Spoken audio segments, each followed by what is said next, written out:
Ya, setidaknya saya bisa berbicara sedikit pengalaman saya. Baik, alhamdulillah sekarang udah jadi sarjana hukum Dan sudah tata jadi negara. sarjana hukum tata negara. Ini benar. Anak muda untuk mencintai kawasan kita, khususnya di Mandailing Natal. Apalagi kita tahu sendiri teman-teman yang datang ke Surabaya pasti Pengen ke sana gitu ya. ke sana. Jadi kayak ke Bromo kan kita biar Bro Isan tahu sendiri belum pernah kan ke sana Belum kan? pernah sama sekali.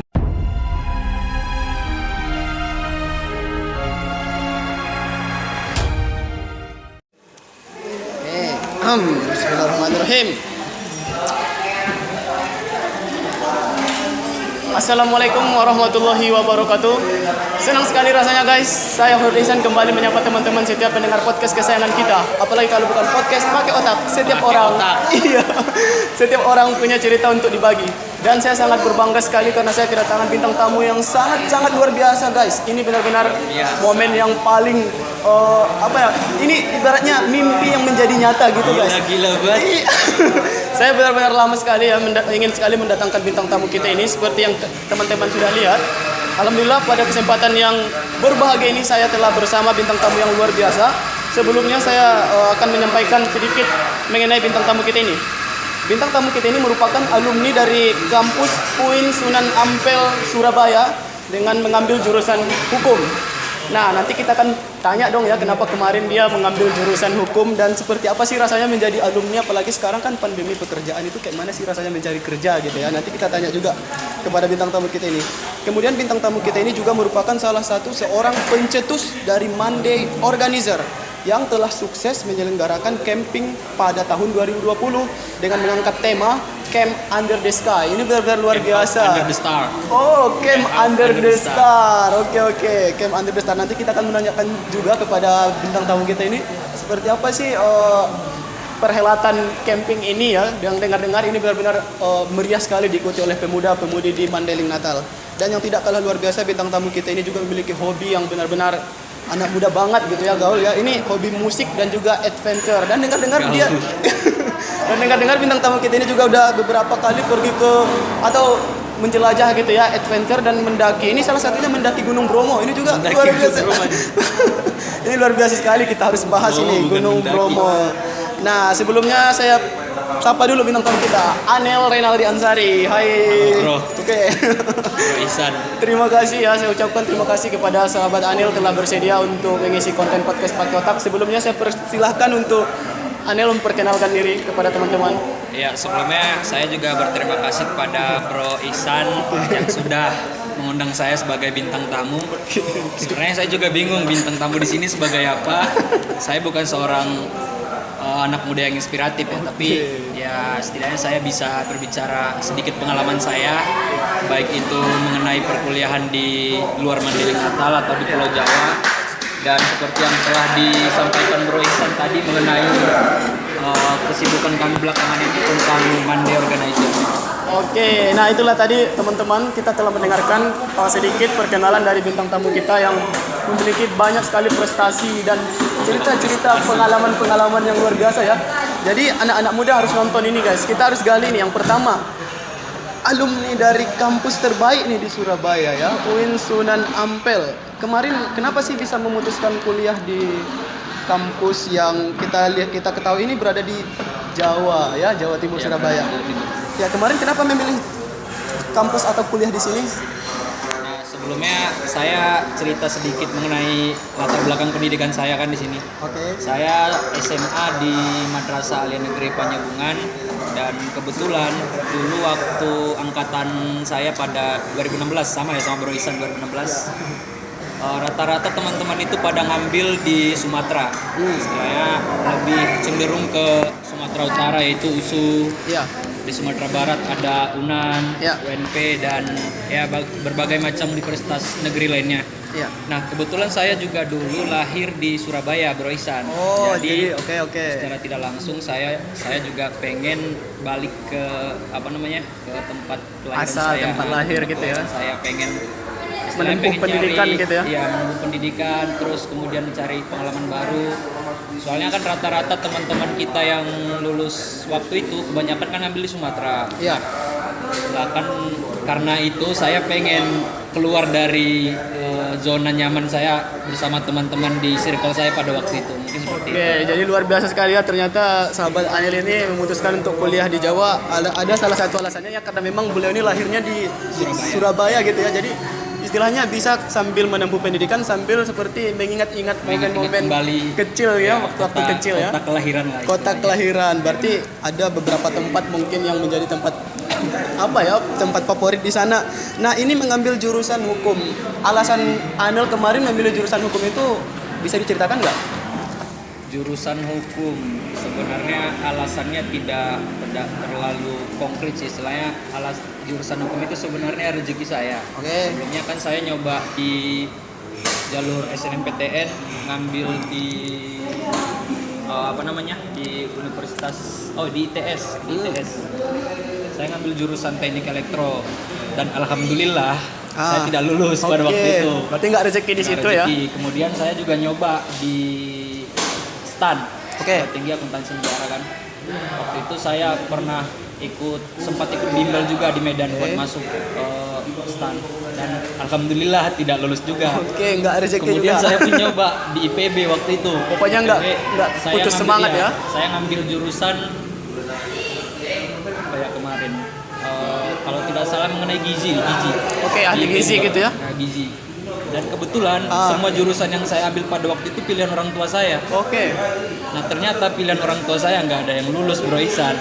Tapi kita udah mencoba udah mencoba menuruti orang tua gitu ya. Kemudian kan ada lagi jalur khusus Universitas Islam kan, Universitas Islam Negeri. Nah, di situ yang milih jurusan kebetulan saya sendiri tanpa sepengetahuan orang tua saya dan alhamdulillah yang lulus jurusan hukum. Jadi bisa kita ambil hikmah ya, istilahnya kita itu bukan ketika orang tua memutuskan untuk kita memilih jurusan ya kita turutin, tapi yang tetap aja yang menentukan itu ya Allah gitu ya, rezeki kita gitu ya. Dan akhirnya Bro Anil memilih untuk jalur SPAN PTKIN ya. PTKIN di Universitas Islam Negeri Sunan Ampel Surabaya. Tanpa sepengetahuan orang tua mengambil jurusan hukum dan alhamdulillah diterima gitu ya. Dan alhamdulillah sekarang udah jadi sarjana hukum. Dan sudah jadi sarjana hukum tata negara. Ini benar-benar luar biasa.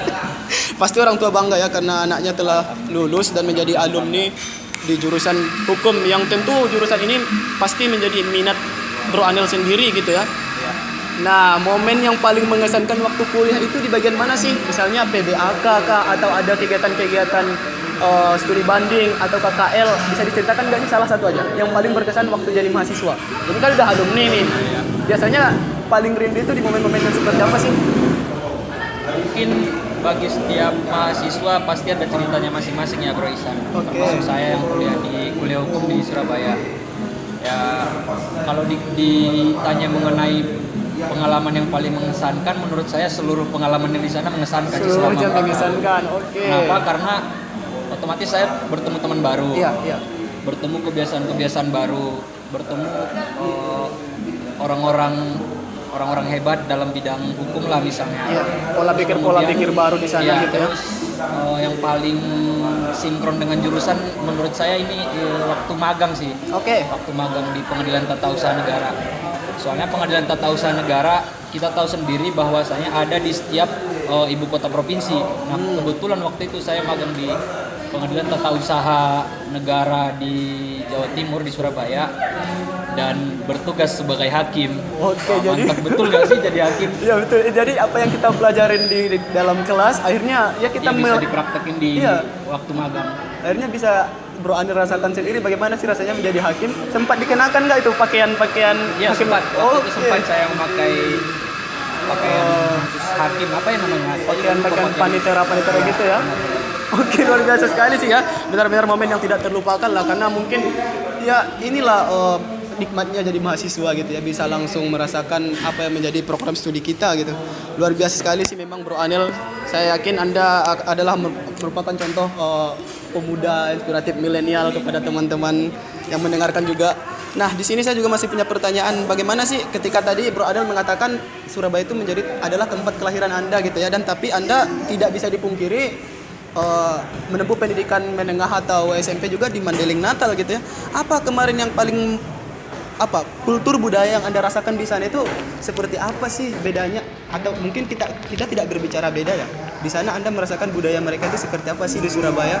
Atau satu lagi tentang view alam di sana itu seperti apa sih, gambaran Anel bisa diceritakan nggak pada teman-teman di sini bagi mereka yang nantinya mau pergi ke Surabaya gitu ya?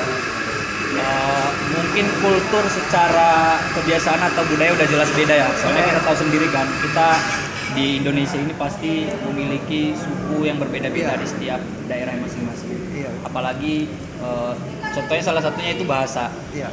Selama di sana kan saya pasti secara tidak langsung dengan teman-teman di sana pasti ikut Bahasa Jawa menggunakan gitu. bahasa Jawa. Oke. Saya semenjak kuliah di Surabaya jadinya bisa bahasa Jawa. Oke. Otomatis kan udah beda dengan bahasa daerah kita, bahasa Mandailing. Oke. Kemudian tadi pertanyaannya Kalau kok bisa saya lahir di sana? Hmm.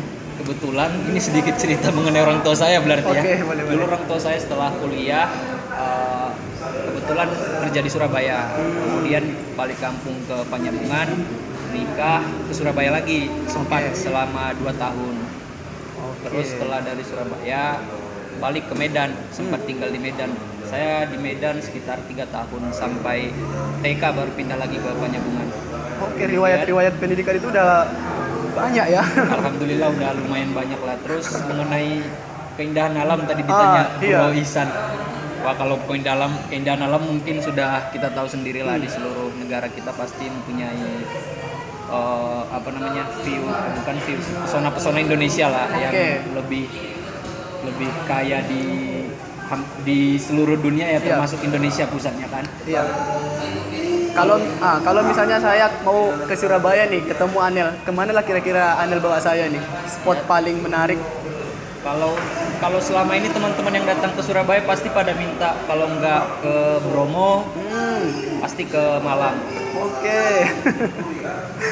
Nah, oke. Oh, jadi sahabat Bro Anel itu kalau nggak ke Bromo ya ke Malang Ya, gitu ya. kebanyakan sampai sekarang yang pada datang ke Surabaya pasti mintanya ke Bromo. Kalau nggak mendaki ke Semeru. Kan kita tahu sendiri Semeru, gunung tertinggi di Pulau Jawa, ada di Jawa Timur. Ya, luar biasa sekali sih. Nah, sebelum saya tertarik nih Mas, kita bahas nanti tentang Gunung Bromo. Sebelumnya, misalnya Anel nih yang menempuh pendidikan di Jawa Timur sana, ada nggak sih yang bisa kita tiru gitu untuk muda-mudi di sini? Untuk pemuda-pemuda di sini, selama saya di sana yang saya perhatikan mengenai pendidikan sih khususnya pendidikan. Rata-rata di sana emang pusatnya pendidikan di negara kita ini, istilahnya gudang ilmu itu pasti kan sudah jelas berada di Jawa. Oke. Saya mungkin kita bisa meniru pola-pola hidup orang-orang di sana. Kenapa? Kita sendiri tahu kaum milenial apa hobinya, pasti begadang. Oke, kalau nggak begadang Kalau nongkrong-nongkrong nggak gitu ya. begadang nongkrong, benar. Termasuk kita berdua kan, kita berdua juga termasuk salah satu yang sering begadang. Pelaku Maksudnya, begadang gitu ya. Pelaku begadang yang nggak jelas kegiatan ngapa-ngapain aja gitu kan. Iya. Sementara saya perhatikan teman-teman di sana itu memang kalau siang ya khusus untuk berkegiatan positif gitu. Kerja ya, produktif Kalau gitu memang ya. bekerja setidaknya produktif lah untuk siangnya, dan malamnya pasti digunakan buat Istirahat. istirahat. Sedangkan Oke. kita di sini Ya udah keluar gitu, siang, keluyuran ya. ya keluyuran, malam lagi begadang. Siang tidur gitu ya. Mungkin contoh salah satu contoh yang mendasar lah kebiasaan-kebiasaan kaum muda di sini kan. Oke, luar biasa sih. Semoga kaum milenial bisa ya mengambil sisi positif yang bisa kita lihat dari kultur budaya pemuda-pemudi di sana gitu ya. Wow, luar biasa sekali tadi Bro Anel sempat menyinggung bahwa di sana ada spot menarik di Gunung Bromo. Di sini juga Anda hobi adventure ya, dan dengar-dengar sudah pernah pergi ke Bromo. Apa sih yang bisa Anda ceritakan pengalaman Anda kemarin ketika pergi ke Bromo? Saya melihat ada di sana ya objek-objek wisata juga, ada penyewaan kuda gitu nggak sih? Iya benar. Oke. Kebetulan saya kan semasa kuliah ikut komunitas Supermoto ya. Supermoto khusus motor trail Bro Ihsan. Oke. Jadi waktu itu kami ada semacam bukan tur, dikatain tur ya, tur lah, semacam tur khusus komunitas Supermoto Yang trail ya? Yang nge-trail itu ke Bromo. Kemudian apalagi tadi pertanyaan? Terus itu kesan-kesan Anda ketika di Bromo itu seperti Ya. apa sih? Sempat mendaki nggak sih? Iya tentunya seru lah. Oke. Sampai ke Bromo kan kita biar Bro Ihsan tahu sendiri, belum pernah kan ke sana Belum kan? pernah sama sekali. Sana emang bisa naik motor, nggak harus mendaki. Naik Oke. motor bisa sampai ke kaki Kaki gunung gunungnya. Bromo. Kemudian untuk sampai ke kawah itu jalan kaki sekitar setengah jam lah. Itu ada tangganya. Bro Anel udah sempat ke kawah atau gimana? Alhamdulillah udah sempat, tapi nggak sampai nyebur ya. Kalau nyebur nggak mungkin saya di nggak bisa podcast lagi hadir di Rotan, sini. bro. Ya, Tapi saya memang sempat ke puncak lah, puncak Bromo sekitar 5 kali lah udah pernah di sana. udah pernah 5 kali. Berarti sangkin benar-benar seru ya naik ke Bromo ini sampai 5 kali Bukan pun. serunya sih sebenarnya, seperti yang saya bilang tadi, teman-teman yang datang ke Surabaya pasti Pengen ke sana gitu ya. kesana. Jadi kita wajib membawa gitu ya. Secara nggak langsung saya jadi tour guide juga buat teman-teman Oke. yang datang ke Surabaya. Dan dengar-dengar di Bromo ini selain kita, biarpun kita nggak sampai ke puncak gitu ya, tapi ini di dataran rendahnya terus di kakinya pun ternyata ada view-view yang Ya, menarik ada gitu ya. Bukit Teletabis namanya. Terus ada ya apa namanya? Savana pasir gitu. Ya padang pasir lah kan. Jadi adalah wisata-wisata bernuansa pasir di sana. Ada nggak sih pengalaman berbeda waktu ke Bromo dibanding gunung-gunung lain nih, maksud saya yang udah kau kunjungin? Ini Sekarang ceritanya saya udah kayak anak hiking banget gak sih? iya. Ini pertanyaan dari dari netizen. Saya sebelumnya pernah mendaki di Madinah di Gunung Sorik Marapi. Tapi waktu itu pada perayaan ulang tahun bukan sih, perayaan 17 Agustus. Oh, perayaan 17 Agustus. Sama teman-teman pecinta alam di Madinah itu sekitar 70 orang kalau nggak salah. 70 orang. Tentu saya beda kan, kalau yang di Sorik Marapi kan langsung mendaki itu dari iya. Sibanggor langsung Sampai ke jalan puncak. kaki sampai ke puncak itu sekitar 6 atau 7 jam gitu. Sedangkan ke Bromo kan masih bisa naik motor, bisa naik jeep, mobil jeep. Jadi yang membedakannya itu ya itulah yang membedakannya gitu ya. Ya, Sedangkan aksesnya lebih gampang kalau di Bromo kan, lebih buat keluarga juga bisa ke sana kan. jadi tidak ada istilahnya takut dengan nuansa hutan lebat gitu ya. Oke. Nggak ada. Wah, luar biasa sekali di sini. Satu lagi pertanyaan saya tentang hobi musik. Bisa diceritakan hobi musik ini sedikit saja? Di musik saya sebenarnya bukan pemusik, cuman Oke. memang benar saya suka musik dari kecil ya, Bro Isan. Dari kecil emang saya suka dengerin lagu-lagu, mungkin genrenya lebih ke lagu rock sih. Oke, dari yang kecil. metal gitu ya. Iya, agak-agak metal lah, bisa lah dibilang gitu. Wah, luar biasa sekali nih memang bintang tamu kita yang memiliki hobi yang benar-benar luar biasa. Pertanyaan terakhir, saya mendapat kabar bahwa Anda merupakan seorang pencetus Monday Organizer, di mana Monday Organizer ini telah sukses menyelenggarakan Camping Day pada tahun 2020 dengan mengangkat tema Camp Under the Star. Out Under the Star. Camp Out Under the Star. Ini benar. Iya benar. Dan camping, apa yang bisa Anda ceritakan? Ini orang-orang yang ikut camping berasal dari mana saja? Sedikit cerita mengenai camping Camp Out Under the Star. Bro Isan ikut sendiri kan dulu kan? Iya, saya ikut. Sendiri sebagai peserta. Alhamdulillah itu kegiatan milenial pertama untuk memanfaatkan wisata alam di Mandailing Natal. Ini wisata alam yang diangkat itu yang menjadi penunjang kegiatan campingnya apa? Bisa diceritakan wisatanya apa? Ya sebelumnya saya cerita mengenai asal usul kegiatan Mandi ini apa ya. Oke. Sebelumnya kan kita waktu itu udah pada keadaan udah lulus kuliah semua. Kemudian ditambah lagi dengan adanya pandemi, otomatis kita kan nggak tahu waktu itu mau produktif di bidang apa. Sedangkan mau balik ke kota, misalnya saya mau balik ke Surabaya nggak bisa, teman-teman yang lain mau balik ke Jakarta nggak bisa, terkendala karena COVID kan. Kemudian secara nggak langsung adalah sebuah pemikiran dari teman-teman dari circle waktu SMP sih bisa dibilang. Teman-teman waktu SMP sering ngumpul pada waktu itu, sering reuni gitu kan. Jadi nanya teman-teman nih pas waktu nongkrong, mumpung pada di Mandailing semua, enaknya ngapain ya kita gitu. Nah waktu itu alhamdulillah teman-teman yang lain juga pada setuju waktu saya sarankan kalau kita membentuk suatu event planner gitu kan, event organizer, dibantu dengan teman-teman lain yang sudah berpengalaman di bidangnya. Jadi tercetuslah Monday Organizer. Kemudian tujuan kita buat mengangkat itu kan salah satunya ya buat lebih mengangkat minat anak muda untuk mencintai kawasan kita, khususnya di Mandailing Natal. Apalagi kita tahu sendiri di daerah kita pasti banyak wisata-wisata alam yang belum tereksplor ke dunia luar. Ya, betul. Apalagi sekarang kita tahu sendiri buat mengeksplor sebuah tempat wisata itu sangat gampang dengan menggunakan sosial media. Nah waktu itu kita membuat pemasarannya melalui Instagram salah satunya. Kemudian alhamdulillah Respon positif dapat gitu ya. sponsor dari Pemerintah. salah satu perusahaan besar di Mandailing Natal yaitu PT SMGP. Kemudian dapat dukungan langsung dari Bapak Ketua DPRD Madinah. dari Dinas Pariwisata, kemudian dari Cafe Shelter Padang Sidimpuan sampai ke Padang Sidimpuan Bro Isan, sponsor kita. Kemudian dari kafein, banyaklah untuk sponsor-sponsor pada waktu itu. Dan seperti yang Bro Isan tanya tadi, sampai ada dari luar Kabupaten Mandailing Natal yang ikut mendaftar sebagai peserta, yaitu dari Gunung Tua Parangbolak. Ada sekitar 2 orang yang ikut untuk melaksanakan camping camp out under the star di Bukit Muasabah. Di Bukit Muasabah ya? Iya, Bukit Muasabah. Oke, kenapa kemarin tuh memilih Bukit Muasabah sebagai objek campingnya?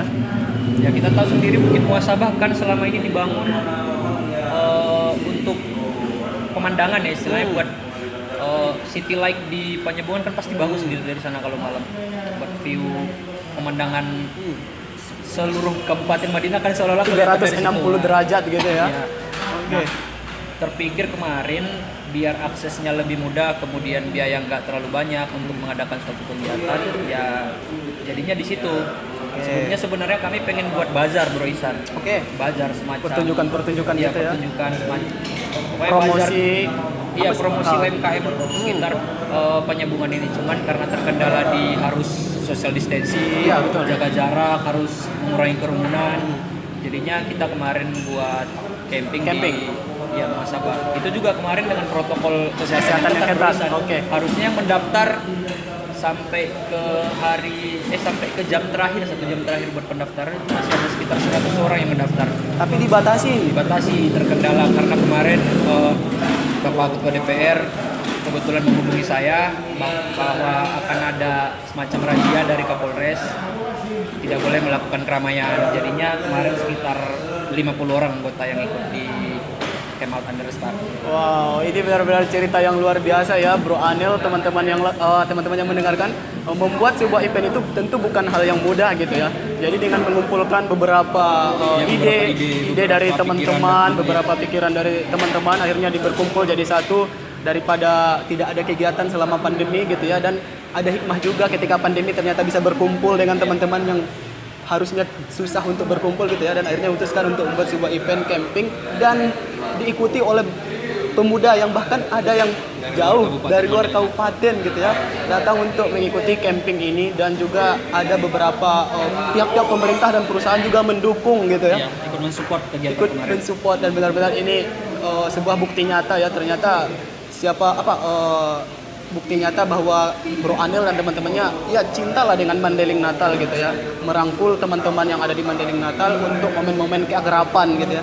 Itu kan pasti tujuan utamanya momen-momen keagrapan gitu ya, dan sekaligus bisa melihat view. Memang kita sebagai pemuda di Kabupaten Mandailing Natal harus meniru mindset orang-orang di luar daerah kita. Kenapa? Kita sebagai, contohnya saya kayak tadi yang kuliah di luar Mandailing Natal, pasti banyak sekali pelajaran-pelajaran yang bisa saya ambil di sana. Kegiatan-kegiatan positif kaum muda di sana yang dapat menghasilkan, istilahnya tidak cuma menghasilkan materi, tapi menghasilkan pengalaman, menghasilkan Ide-ide pesan-pesan brilian gitu positif ya. buat teman-teman kita di sekitar kita kan. Berarti kata kuncinya itu selama itu positif, kenapa tidak kita serap gitu ya untuk mungkin. Benar sekali. Ini benar-benar luar biasa nih, saya kasih kesempatan untuk sahabat Anil untuk menyampaikan pesan-pesan kepada teman-teman sebagai momen penutup. Ada yang ingin disampaikan mungkin? Mungkin yang ingin saya sampaikan ya sebagai bukan perwakilan kamu deh, sebagai kaum muda lah. Contohnya sama kayak Bro Isan. Selagi masih muda, apa salahnya kita lebih produktif setiap hari, mencari lingkungan-lingkungan yang positif. Kalau bukan kita yang buat memajukan daerah kita khususnya Mandailing Natal, siapa lagi kan? Istilahnya tidak cuma saya yang kuliah di luar Mandailing Natal, pasti banyak teman-teman lain yang seumuran kita yang kuliah di Mandailing Natal. Apa salahnya ide-ide yang dapat dari luar kita kumpulkan di sini, kemudian kita laksanakan, kita lakukan sebuah kegiatan positif untuk memajukan kabupaten kita sendiri. Wow, luar biasa sekali guys. Suatu kehormatan saya bisa duduk di samping Anel Renaldi Ansari ya, dengan beragam cerita yang benar-benar menginspirasi dan memotivasi kita kaum milenial untuk terus aktif, produktif meskipun pandemi. Kita tetap bisa menjalankan apa yang menjadi hobi kita gitu ya, menyalurkan hobi kita, merangkul teman-teman dan juga berkarya, dan juga bisa mudah-mudahan saya berdoa juga kepada Bro Anel segera mendapatkan apa yang menjadi cita-cita Bro Anel dengan ilmu yang telah didapatkan di program studi hukum. Semoga sahabat Anel bisa meraih apa yang belum Anda raih sebelumnya. Ya, saya juga apresiasi kepada Bro Ihsan, salah satu seorang tokoh muda yang menurut saya inspirasi. Kenapa? Karena beliau ini bekerja keras untuk membuat podcast yang sebelumnya belum ada di Penyambungan, sebelumnya belum ada di Madinatal. Satu lagi namanya pakai otak. Jadi orang-orang yang harus diundang juga harus pakai otak kan? Mantap. Luar biasa sekali ya, saya ucapkan terima kasih kepada Bro Anel, sehat terus. Dan untuk teman-teman jangan lupa like, subscribe, dan komen. Dan tetap pantau terus channel kita karena tiap orang-orang yang inspiratif akan selalu hadir di layar kaca Anda. Sampai jumpa. Assalamualaikum warahmatullahi wabarakatuh. Salam podcast pakai otak.